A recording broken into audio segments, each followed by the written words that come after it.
Donc, j'en étais rendu maintenant. On avait complété, j'avais pas tout à fait complété en réalité la partie désignation. Il me reste juste une toute dernière chose à voir concernant la classification des alliages d'aluminium. Comme je l'avais présenté au début, il existe deux grandes familles, les alliages de corroyage. Ce qu'on vient de parler là, tout le long de la première période. La deuxième grande famille, ce sont les alliages de fonderie. J'accorde presque pas de temps aux alliages de fonderie parce que il y a beaucoup moins d'alliages, d'accord, là-dedans, et ils se ressemblent un peu plus que par rapport aux alliages de corroyage. La seule chose peut-être qui pourrait valoir la peine d'expliquer dans les alliages de fonderie, c'est qu'il existe plusieurs. On peut ajouter à peu près les mêmes éléments d'alliage, comme on peut ajouter du magnésium, du silicium, du cuivre, du zinc. Donc, on peut en retrouver ces éléments d'alliage-là. Mais de manière générale, on va les retrouver plus concentrés un petit peu que dans les alliages de corroyage, notamment le silicium, qu'on peut retrouver, par exemple, dans la série 6000 à hauteur de 1 à 1,5 %. Par contre, dans les alliages de fonderie, il va être beaucoup plus concentré. Ça peut atteindre à peu près 8-9 %. En général, ça va tourner autour de 6 à 7 7,5 %. Ça, c'est un exemple. Mais au niveau de la désignation, là, j'hésite, là, je ne veux pas non plus rentrer dans les détails pour vous ennuyer avec ça, mais dans les systèmes de désignation, là, c'est encore des séries. Ça commence de 2 à 8. C'est le même principe. Il y a des séries qui commencent par 1 aussi. Donc, c'est la même chose. Quand c'est un 1, c'est 99 % d'aluminium et plus. C'est la même chose que les alliages de fonderie. On utilise à peu près les mêmes chiffres pour désigner les mêmes éléments d'alliage principaux que des alliages de corroyage. Par contre, la différence au niveau de la façon dont on écrit les alliages, c'est que dans les alliages de corroyage, on a la série de 4 chiffres, puis il n'y a rien entre les chiffres. Tandis que lorsqu'on veut désigner un alliage de fonderie, on va utiliser les mêmes chiffres, mais on va savoir que c'est un alliage de fonderie parce qu'il va y avoir la présence d'un point entre l'avant-dernier chiffre et le dernier chiffre.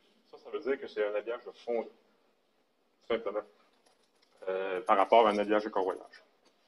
Et puis, en plus, on va utiliser le dernier chiffre. Ça va être soit 0, 1 ou 2 pour dire que c'est une pièce qui est coulée terminée, comme par exemple une roue de voiture. Une roue de voiture, c'est faite généralement en alliage bien précis, aluminium-silicium. C'est la série 300. Là, je ne dis pas 3000 parce que je dis 300 parce qu'on a 3 chiffres, on est dans la centaine, on a un point. On dit dans ce temps-là la série 300. Comme le 328, par exemple, qui est un alliage, qui est l'alliage généralement employé pour faire, par exemple, les roues en alliage d'aluminium. Et quand ça c'est fabriqué, parce que ce sont des firmes spécialisées qui fabriquent ça, ils achètent l'aluminium des alumineries en lingots, ils leur font fondre dans leur four, puis là, ils font les moules en forme de roue, en sable généralement, puis ils coulent l'aluminium liquide là-dedans, ça refroidit, ça solidifie, il y a de la finition après à faire.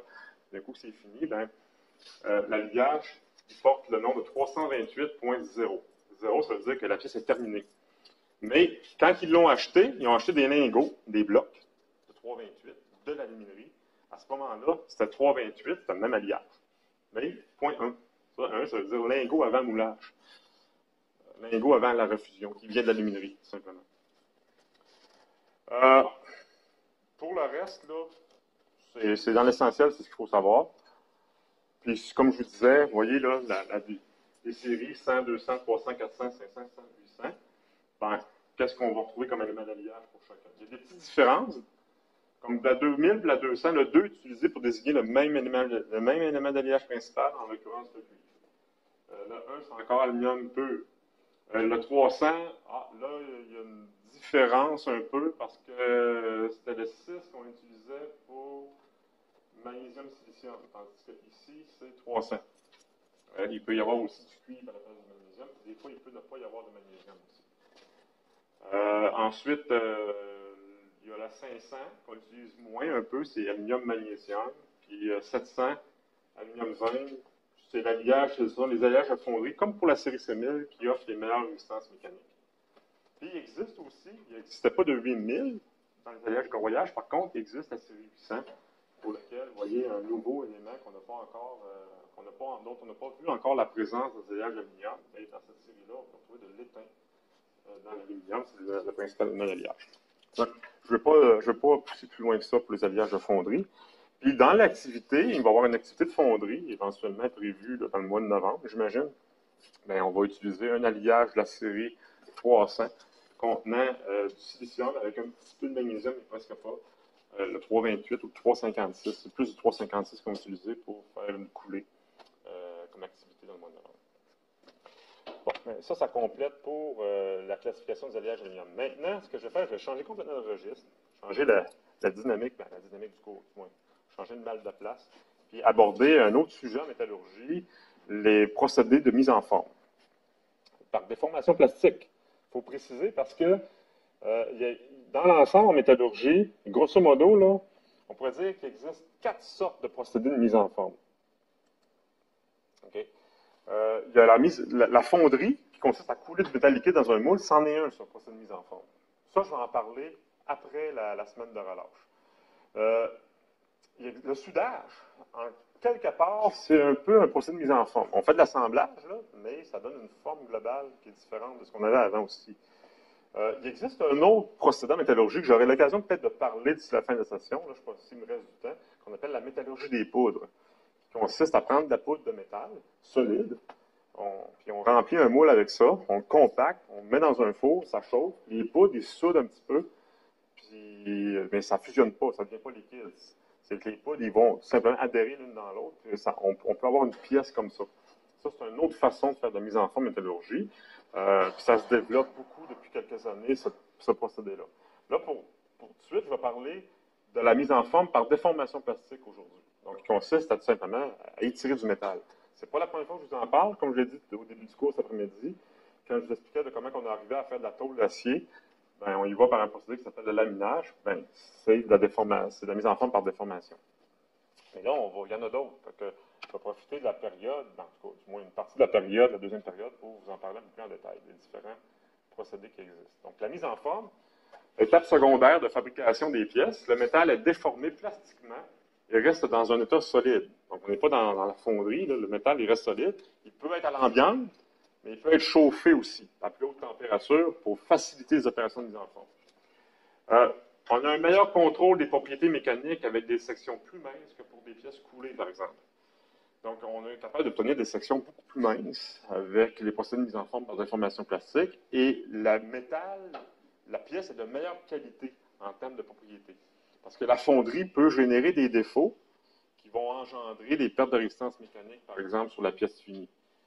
Donc, en déformation plastique, on engendre moins de défauts.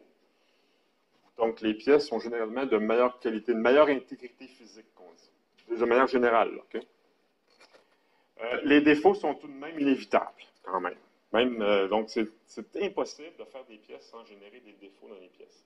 Par contre, ce qu'on va faire, c'est qu'on va faire en sorte que les défauts ne puissent pas mettre en danger l'intégrité de la pièce en fonction des conditions de mise en service auxquelles la pièce est destinée. Il va y avoir des défauts, mais on va contrôler, par exemple, le nombre, la taille, la forme, le type de défaut, etc. L'endroit où il est aussi, c'est important. Il y a deux sortes, on pourrait même déjà diviser en deux classes les opérations de mise en forme. Là. Il y a à chaud et à froid. Travail à chaud, on va utiliser souvent le mot corroyage au lieu de dire travail à chaud dans la littérature. Température de travail supérieure à la température de recristallisation. Recristallisation, oubliez ça comme terme. Je n'ai pas besoin d'expliquer ça là, dans mon cours. Là. Probablement, je n'en parlerai pas non plus durant la session. Mais ce qu'il faut comprendre, c'est que pourquoi on chauffe le métal quand on fait du travail à chaud, c'est pour faire en sorte qu'on puisse l'étirer quasiment à l'infini. Enfin, pas tout à fait à l'infini, mais le métal, quand il est chauffé dessus d'une certaine température, lorsque vous le déformez, il ne cassera pas. Okay? Quand vous prenez une pièce métallique, là, une tige de métal, vous avez vécu ça, dans les plis, il casse. Quand le métal est chauffé au-dessus d'une température, ça ne fait pas ça. Donc, on peut imposer des amplitudes de déformation beaucoup plus grandes quand le métal est chauffé. Donc, c'est plus facile. Disparition des cavités dans le lingot initial, ça c'est un détail. Il y a des choses peut-être que j'aurais peut-être dû enlever avant de présenter ça. C'est un petit peu trop détaillé. Attention, ces cavités ne doivent pas être oxydées. Oubliez ça. Quand je vais vous mettre le PowerPoint, il y a des choses que je vais enlever au passage aussi. Quand je vais vous le mettre disponible dans le vidéo. Ouais, ça aussi, je peux passer ça. Par contre, là, c'est ça qui m'intéresse un peu plus, le travail à froid. ce qu'on appelle le travail à froid, on va utiliser le terme écrouissage. C'est souvent la dernière étape de déformation plastique avant l'usinage de finition. C'est une des dernières étapes de fabrication. Souvent, c'est avec l'écrouissage qu'on obtient la forme finale de la pièce. On permet le contrôle de la forme finale par des tolérances très étroites. Autrement dit, si on veut avoir de tôle une épaisseur bien précise, bien, on va être capable de l'avoir. Ce qu'on est moins capable lorsqu'on fait du travail à chaud. On obtient de meilleures propriétés mécaniques après un travail à froid comparativement avec un travail à chaud. L'induction de contraintes de compression de la pièce, ça c'est un détail qui est moins important à retenir. Je vais enlever ça aussi là, dans le PowerPoint disponible dans les... on va commencer par un type de procédé qui s'appelle le laminage que vous connaissiez déjà. C'était par laminage que je vous avais expliqué qu'on fait de la tôle, qu'on fait des poutrelles en H et en T, puis qu'on fait de la tige. Donc, j'ai mis deux images, justement, là, représentant une qui est le laminage pour la fabrication des tôles. Donc, l'idée, c'est de passer la tôle à plusieurs fois pour à chaque fois obtenir des réductions d'épaisseur de plus en plus grandes. Mais aussi, vous voyez ici, le laminage d'une poutrelle. Alors, de la même façon, on peut arriver à avoir, au lieu d'avoir une section rectangulaire et droite, on peut avoir des sections en H ou en T en déformant de cette façon-là. Ça va se faire à chaud, par exemple. Ça, c'est sur l'acier à chaud.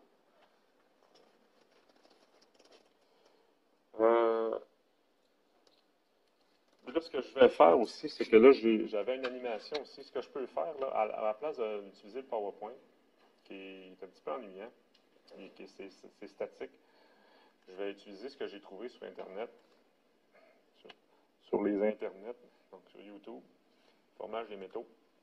Là, il y a des animations. Moi-même, je ne l'ai pas vu au complet, là. Donc c'est un peu une première pour moi, un peu comme vous autres, là. Donc, les métaux sont des matériaux extraits du minerai, ça on le savait déjà. Ça, par contre, je vais... Fonderie, la minerie, OK. Là, ici, on a une tôle. On a passé quelques étapes, là. Elle a déjà été commencé à être laminée. OK. Les lièges métalliques vont en faire des produits finis. Donc, le but, c'est de faire des produits finis. Okay. Comme de la tôle, qui vont rentrer, par exemple, dans la fabrication des réfrigérateurs, des carrosseries de voitures. Donc, le laminage, bien, vous voyez, c'est une opération de laminage que vous voyez ici. Donc, la bande métallique chauffée, ça, c'est du laminage à chaud. C'est pour ça qu'on a. Donc, la réduction d'épaisseur se fait progressivement comme ça. Donc, la tôle, elle est mise en mouvement sur des rouleaux. Ça, c'est tous des moteurs là, qui entraînent les rouleaux. La tôle est forcée de passer. Elle va passer... ben, ici, là, dans l'animation, je fais une pause. L'animation nous porte à croire qu'il existe toute une série de rouleaux, à chaque fois un petit peu plus loin. Là, la tôle, elle a fait passer là-dedans. En réalité, le noir à chaud, il y a un seul rouleau. Okay? Donc, il y a un rouleau au centre. Puis, de chaque côté du rouleau, sur à peu près quelques centaines de mètres de chaque côté, il y a, comment on pourrait appeler ça, une table avec des roulettes, là, sur laquelle la tôle a pu rouler dessus. Donc, au départ, c'est une brame d'une quarantaine de pieds qui passe une première fois, une première réduction d'épaisseur. Bien entendu, la largeur, elle ne change pas. Okay? Donc, si la tôle, si la brame réduit en épaisseur, c'est que, autrement dit, forcément, elle va s'allonger. Et au fil elle fait des allers-retours continuellement comme ça, sur le même cylindre. Puis elle s'allonge à chaque fois. Fait que là, à un moment donné, la tôle, elle devient très, très longue. D'où le tablier avec les roulettes, il faut qu'il soit très loin, très long, pour faire en sorte que le métal ne tombe pas en bas quelque part. Là. Donc, elle va passer plusieurs fois comme ça, jusqu'à atteindre une certaine épaisseur, à peu près, je dirais, autour d'un centimètre d'épaisseur. Et à partir d'un centimètre d'épais, là, le tablier, lui, il est limité dans sa longueur de chaque côté. Là, quand la tôle est assez mince, la tôle est enroulée autour d'un mandrin de chaque côté du laminoir. Fait que là, c'est un peu comme les anciennes cassettes de musique avec la bobine et les deux rouleaux de chaque côté, c'est la même chose. Elle s'enroule, puis là, le laminoir continue à repasser la tôle plusieurs fois, mais à chaque fois en enroulant la tôle de chaque côté des cylindres. Ici, c'est pas ce qu'on montre tout à fait, là, donc c'est plus ou moins fidèle à la réalité industrielle du laminoir à chaud d'un acier, par exemple. Oui. Quand tu fais en série, ils font pas rien que le partir d'un bord et le passer dans plusieurs roues. Non. C'est pas plus efficace que de faire ça pour le Non, non, parce que ça prendrait plus qu'un laminoir, puis ça serait très très long. du moins les laminoirs que moi j'ai connus, c'était un seul laminoir qui le passait plusieurs fois. Mais effectivement, aujourd'hui, avec les nouvelles aciéries, peut-être qu'il y a plusieurs laminoirs en série, puis là, la tôle a continué son chemin en ligne droite, effectivement. Donc, vous voyez là. Et là, ça, c'est du laminage à froid. OK? Donc, ce qu'il faut comprendre, là, c'est que dans le monde des aciers, par exemple, OK, bon, je vais juste faire un petit retour en arrière. On commence par le laminage à chaud. On va chercher une certaine réduction d'épaisseur. Pour les aciers, là, on est capable de laminer à chaud jusqu'à une épaisseur d'environ 3 mm, quelque part entre 2,5 et 3 mm. Mais aussitôt qu'on est rendu à 2,5 mm, c'est à peu près le mieux qu'on peut faire, on n'est plus capable de laminer à chaud. Okay? Pourquoi? Parce que la chaleur, elle s'évacue trop facilement. Donc, on n'est plus capable de maintenir la tôle chaude. Donc là, on n'a pas le choix de continuer à l'ambiance après. Fait que là, après ça, l'étape suivante, c'est ce qu'on appelle le laminage à froid, c'est-à-dire à l'ambiance, où là, on peut continuer la réduction d'épaisseur, mais à l'ambiance. Donc ça, c'est le laminage. Donc on avait compris les opérations de laminage, c'est ça. C'est comme ça qu'on fait la tôle, c'est un peu comme ça qu'on va faire les poutrelles puis les tiges. Mais certains, pour avoir des poutrelles et des tiges, ben, la forme des cylindres va être différente. Mais c'est le même principe. Un autre procédé de mise en forme, le trifilage. Le trifilage, j'avais déjà parlé un petit peu du trifilage. C'est comme ça qu'on va obtenir du fil en acier. C'est comme ça, c'est avec ça qu'on va faire du fil d'acier et qu'on va tresser ensemble les fils pour faire des câbles en acier, par exemple. On va en reparler tantôt de ça. Donc, le trifilage, ça consiste en quoi? On n'utilise pas un rouleau. C'est qu'on va forcer la tige. La tige, elle est obtenue par laminage jusqu'à un certain diamètre. Puis pour aller obtenir quelque chose de diamètre plus petit, on va forcer le passage de la tige à travers une filière. Donc, on va faire passer, autrement dit, la tige dans une ouverture plus petite que le diamètre. On va tirer dessus. Donc, on va passer l'extrémité par la. On va forcer, il va y avoir une pince qui va prendre la tige, puis on va forcer son passage à travers la filière. Là, la filière est faite en cône. Ce ne sera pas une réduction de section abrupte comme ça, ça ne fonctionnera pas, ça ne va jamais. Mais si on fait une réduction de diamètre progressive, donc la filière est en forme de cône, là, le métal, progressivement, lui, son diamètre va rétrécir jusqu'à la sortie. Donc, on appelle ça du trifilage. C'est comme ça qu'on fait le fil. Le câble, lui, jusqu'à un certain diamètre, il est par laminage, mais pour aller chercher le diamètre plus petit, on y va par trifilage. C'est ça qui va tirer sur le. C'est un système de mandrin comme ça, puis là, le fil va tourner autour, va s'enrouler autour, puis c'est ça qui va tirer. Le fluorotournage, ça, vous avouez, je ne sais pas trop c'est quoi. On va le passer, ça. Je vais me contenter de parler de choses que je connais un peu mieux, là. OK, ça c'est déformation finale. Bon, la bande métallique. OK, ça c'est du pliage. C'est pas très compliqué, hein? Pliage, on peut plier ici. Ça c'est. Bon, ça ressemble à du laminage. C'est pas mal ça. Ah, oui, c'est pour donner une courbe à la tôle. Ah, c'est une façon. OK. Il y en a plusieurs. Le film, il dure 45 minutes, là. Je vais aller sur les principaux. Là. Ça, c'est une sorte de laminage. On peut chercher certains profilés.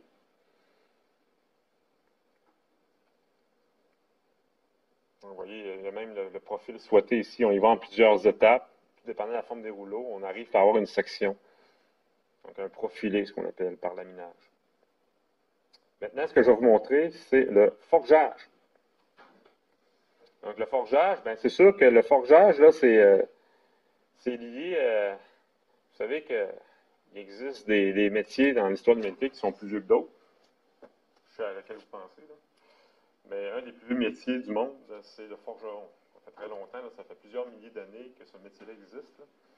Puis le forgeage, ça représente la première façon de mise en forme que l'humain utilisait avec le métal. Donc, quand il a réussi à avoir les métaux, probablement, ont été trouvés un peu par accident. Là. Le premier métal utilisé par l'homme, c'est le bronze. Le bronze, c'est un alliage cuivre-étain. Puis probablement qu'il avait trouvé ça un peu par accident. Ça donnait à faire un feu pour faire de la bouffe. Le feu montait à très haute température. Ça donnait où l'endroit où ils ont fait un feu, ben, il y avait un concentré de cuivre très riche qui était là. Puis là, ben, pendant que le feu opérait pour faire cuire la nourriture ou pour se réchauffer, ben, ça a créé les conditions pour qu'il y ait une réduction du sulfure de cuivre. Ça a fait du cuivre mélangé avec de l'étain. ils sont réveillés le matin pour nettoyer le foyer, ils se sont rendus compte, une roche qui brille. Ils avaient déjà peut-être tombé sur de l'or, qui était déjà un peu métallique, mais ils se sont rendus compte que c'était une roche dans leur tête qui probablement était malléable. On était capable de donner la forme qu'on voulait avec ça. On était capable aussi, ils se sont rendus compte qu'elle durcissait quand elle déformait. On était capable de commencer à faire des lames, des pointes de flèches plus efficaces qu'avec la roche de silex, par exemple. Donc ça a été les débuts de l'âge du bronze. Puis pour travailler ça, pour déformer plastiquement, pour avoir la forme qu'on veut, puis la pointe de flèche, pour qu'elle soit dure, résistante, puis qu'elle ait une certaine épaisseur, pour qu'elle soit coupante, ben, c'est en forgeant qu'on y arrive. Donc ça a été vraiment la première opération, disons, de mise en forme que l'homme a utilisée avec le métal, son premier contact avec le métal. Ben, c'est ça un peu qu'on reproduit ici à travers le forgeage, mais ici du point de vue industriel, mais le principe est le même. Le principe, c'est de marteler la pièce et plusieurs fois pour obtenir une certaine forme. Donc là, ce que vous avez ici, c'est une adaptation moderne du forgeage. Non, vous attendez-vous pas à ce que je vous présente un forgeron avec un marteau et une enclume, là. Mais c'est le même principe. Donc, on peut installer une pièce de base sur une espèce de matrice qui va aller chercher la forme que l'on veut. Donc, ici, ce que je vous montre, c'est l'emboutissage. L'emboutissage, c'est un peu comme ça qu'on va faire des tôles de voiture, comme les portes d'auto, les casseroles de cuisine.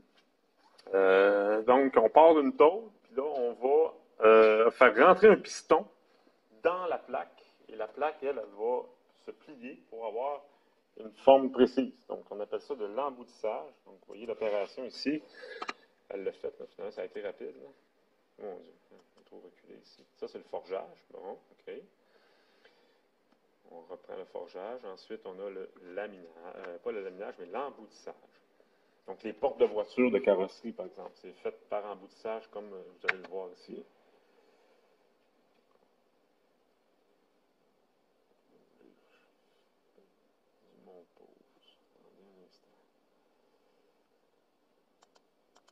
Excusez. OK. Donc, vous voyez le piston qui va rentrer, et voilà. Donc, c'est comme ça qu'on fait les casseroles, entre autres. Là, ici, la profondeur n'est pas très grande, là, mais on peut y aller plus profondément. On va obtenir une casserole, par exemple. La plaque est chauffée. Oui, les plaques sont généralement chauffées, mais pas tout le temps. Comme par exemple, je pense qu'avec pour faire des casseroles en acier inox, ils ont probablement, je pense qu'ils ont besoin de la chauffer. Il faudrait que je vérifie. Je pense que non. Parce que très ductile. L'acier inox, ça signifie que c'est très ductile. Il existe aussi une autre opération très utilisée qui s'appelle l'extrusion. L'extrusion ressemble un peu au trifilage, en ce sens qu'il faut passer le métal dans une filière. Mais cette fois-ci, on ne tire pas dessus. Ce n'est pas à partir de tiges, c'est à partir de billettes. Donc, ce que vous avez ici, ça pourrait être une pièce, une billette. Là, ça peut avoir 9 pouces de diamètre en général. C'est assez gros. De forme généralement arrondie. Et puis, on va la chauffer. On va la placer dans une chambre avec un piston. Puis, de l'autre bout, il y a une filière qui a la forme du profilé que je veux produire. Donc, c'est ce qui va arriver ici. Vous voyez le piston qui est là. On va placer la billette à l'intérieur. Vous voyez, ça, c'est la forme de la filière dans l'exemple. Donc, on va faire une espèce de C. Donc, on place la billette, on pousse, et là, le métal sort, comme ça. Donc, on peut faire un profilé, puis la complexité des profilés qu'on est capable d'avoir de cette façon-là, c'est assez diversifié. C'est comme ça qu'on va faire, par exemple, les cadres de fenêtre en aluminium, comme vous voyez derrière, là. Donc, les cadres de fenêtre, là, ce que vous voyez, ça a l'air simple comme pièce. Mais à l'intérieur, si on sortait un cadre de fenêtre, qu'on le coupait, qu'on le voyait à l'intérieur, il y aurait plusieurs, ça ressemblerait à quelque chose comme ça. Là. Vous auriez quelque chose qui ressemble à ça, là, avec des coins comme ça, par exemple, pour rentrer les différentes fenêtres. Là. Donc, ça serait une forme assez complexe. Donc, une des seules façons de réaliser ça, c'est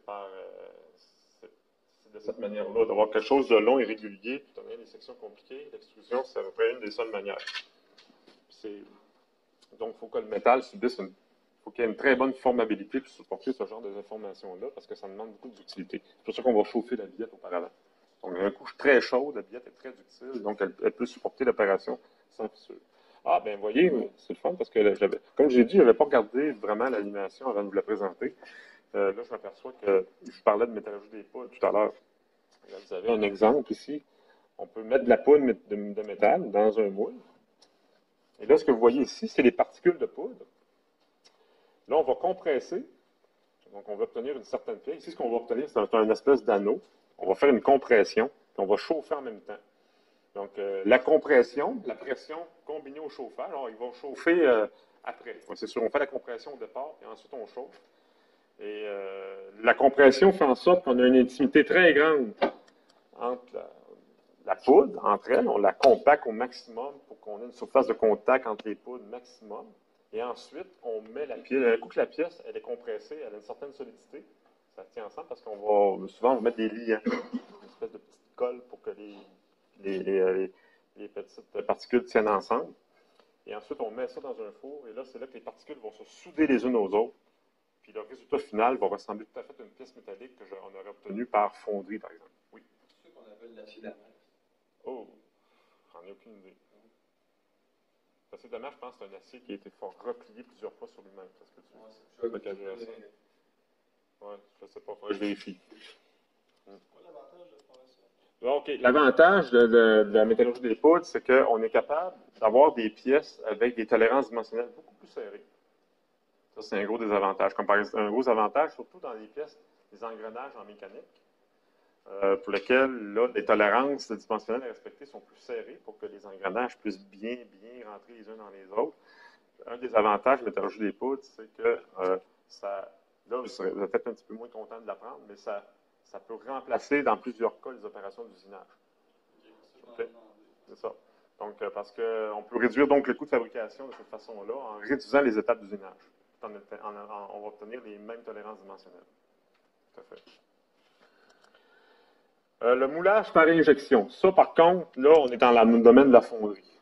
Ce que je m'aperçois, là, on tombe dans des opérations de mise en forme de la fonderie, fait que je réserverai ça à une autre semaine. Là, après la relâche, je parlerai des opérations de mise en forme par fonderie. Donc, je pense que ça résume pas mal ce que je voulais expliquer dans les. On a couvert à peu près les principaux, là. Ouais. C'est sûr que ce PowerPoint-là, je vais vous le mettre aussi disponible. Je vais vous mettre, bien entendu, l'animation aussi disponible dans le layout pour que vous puissiez voir. Mais il y a des petites choses à dire. Le forgeage, j'ai passé vite un petit peu là-dessus parce que ça demeure une opération importante dans le monde de la métallurgie. Dans le PowerPoint, on explique encore ici le forgeage. J'ai même quelques photos supplémentaires pour illustrer un petit peu mieux l'opération. Donc, au Québec, il y a quelques entreprises qui font du forgeage. Entre autres, à Sorel, il y a une entreprise qui s'appelle les Forges de Sorel. Donc, ce qu'ils font, ce que vous voyez comme photo, ça ressemble tout à fait à ce qui est fait à l'intérieur de l'usine. Des gros blocs. Puis là, ils vont obtenir une certaine forme avec un piston industriel qui va plusieurs fois aller marteler la pièce pour petit à petit obtenir une certaine forme.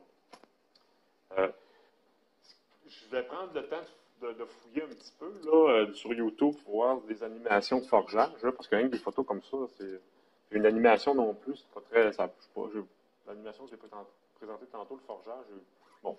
Mais en présentant des vraies vidéos de forgeage, ça donne une meilleure idée de l'opération. Puis même que j'avais trouvé il y a quelques années, j'étais tombé, moi et quelques-uns de mes collègues, sur un film de forgeage fait en Chine. C'était assez drôle à voir. Hein. Il y avait 10 opérateurs. Il y en avait 3-4 avec des lifts qui manipulaient une grosse pièce en acier à l'extérieur, dans un stationnement, je ne sais pas où. C'était à côté d'une usine, mais c'était carrément à l'extérieur. Et puis, il y avait une machine, un marteau, puis il faisait du forgeage avec. En tout cas, c'était vraiment. C'était artisanal. C'était. En tout cas, la façon de faire, là, les opérateurs avaient l'air très habitués de le faire. Ils manipulaient de la pièce avec des lifts, avec les deux dents d'un lift. C'est vraiment drôle. Il faudrait que je le retrouve, le film. Je le remettrai dans le layout. Parce que c'est assez spectaculaire ce qu'ils font. On ne ferait pas ça ici, de même. Ça n'a pas de sens. Mais les autres sont capables. Le matrissage, ben ça, c'est une forme de forgeage. Un forgeage, habituellement, le terme forgeage. Parce que l'animation que j'ai montrée tantôt, c'était pas un vrai forgeage pur, parce qu'il y a une matrice. Mais un vrai forgeage, c'est que la pièce est sur une table plate, puis il y a le piston qui fait dessus, il n'y a rien d'autre. Tandis que du matrissage, c'est un forgeage, mais dans une espèce de moule. Il y a une forme, on donne une forme au final. Donc, ça, c'est du matrissage. Le trifilage, je l'ai expliqué tantôt. Donc,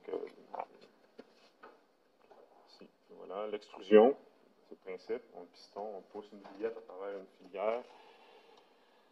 L'emboutissage, donc on range un piston sur une plaque. Et regardez, là, ici, on a vraiment une casserole. Hein? La plaque au début, le piston rentre là-dedans. Pouf! Une casserole d'un seul coup. C'est l'emboutissage. C'est comme ça, entre autres, qu'on fait les canettes. Ça, c'est les étapes de la fabrication des canettes de liqueur par emboutissage. C'est la série 3003 qui est utilisée, allium manganèse.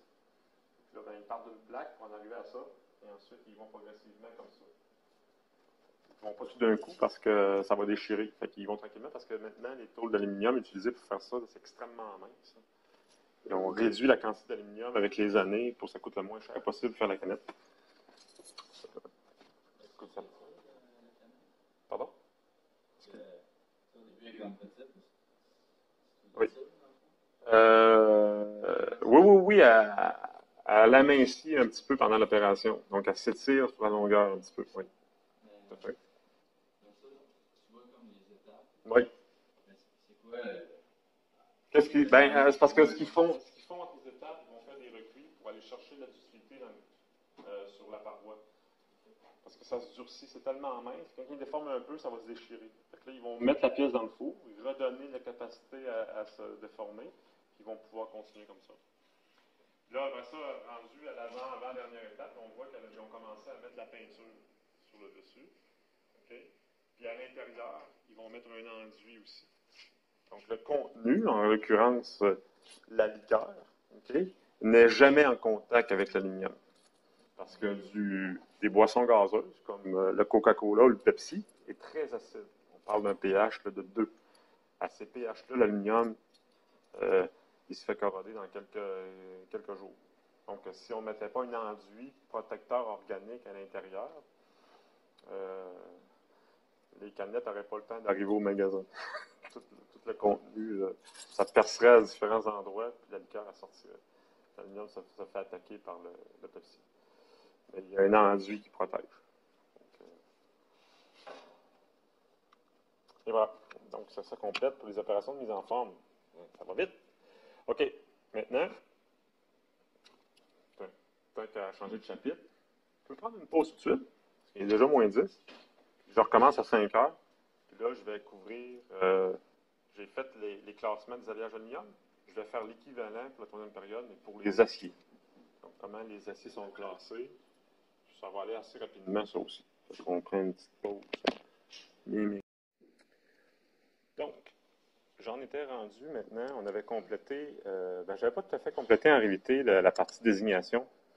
Il me reste juste une toute dernière chose à voir concernant la classification